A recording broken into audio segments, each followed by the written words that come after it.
And let me go further. This voice of the dragon, that's what it is, has become so dirty, so damnable, so depraved, as it involves itself in so much drugs, illicit sex, and even demon worship, involving sex with dead bodies, bestiality, sex with animals. Think of what I'm saying. That somehow the public has started to sense something's wrong here.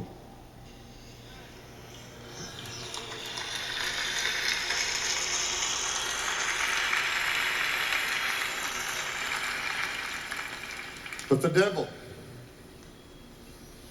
is very clever. He's changing his tactics today. I want you to hear me carefully. Satan always goes too far in his greed to steal and to kill and to destroy. He gets too perverted, too damnable, too dastardly. So he changes course, and then millions fall for it all over again. And today it's called, listen carefully, Christian rock music.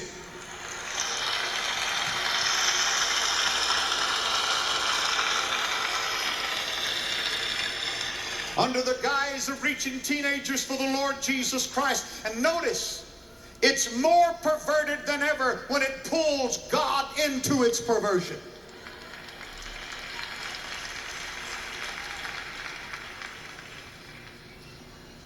We will dress like the rock groups.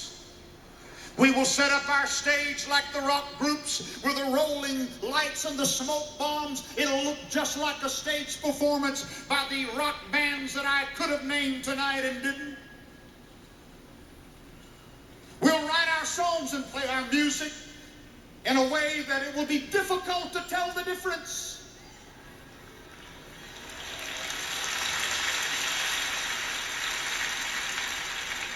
And we will do it all under the name of God. Mark my word today. When you tamper with the Holy of Holies, when you tamper with the Holy of Holies, you're tampering with God.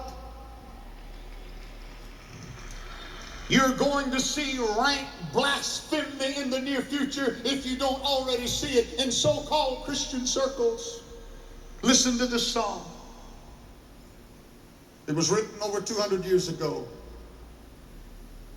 When I draw this fleeting breath, when my eyelids close in death, when I soar through tracks unknown, see thee on thy judgment throne. Rock of ages cleft for me, let me hide myself in thee. Toplady. Now roll these words around on your tongue, one of the latest so-called Christian rock offerings. But we've never felt better.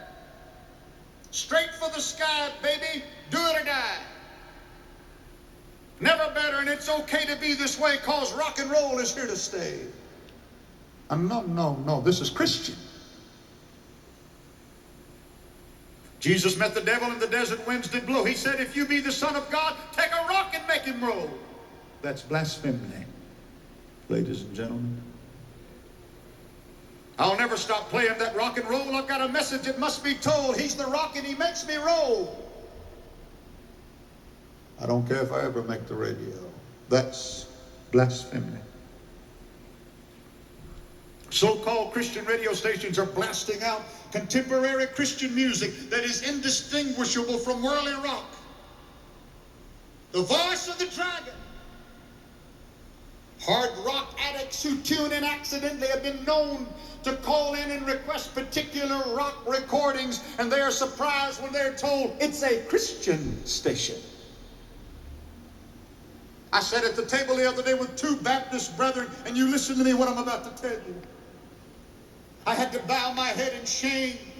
My heart ached and hurt when I had to admit to those two Baptist brethren that not all, thank God, but most of the so-called Christian rock musicians come from Pentecostal ranks.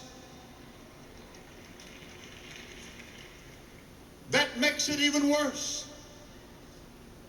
I realize that some of you will sit here tonight and some of you but television and say, I don't care what you say, I like it.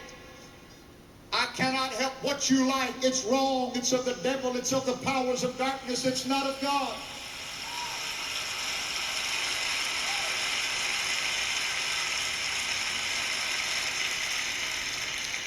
You're not looking at a novice. You're not listening at someone that has read something in a magazine somewhere. My family started rock and roll. I don't say that with any glee. I don't say it with any pomp or pride. I say it with shame and sadness because I've seen the death and the destruction. I've seen the unmitigated misery and the pain. I've seen it. Steal, kill, destroy. When I stand behind the pulpit and I speak of these words, I speak of experience. My family, Jerry Lee Lewis with Elvis Presley, with Chuck Berry. Jerry Lee Lewis is my cousin, started rock and roll. A neighbor, somebody said the other day to me, you don't care about our young people. The problem is I care too much.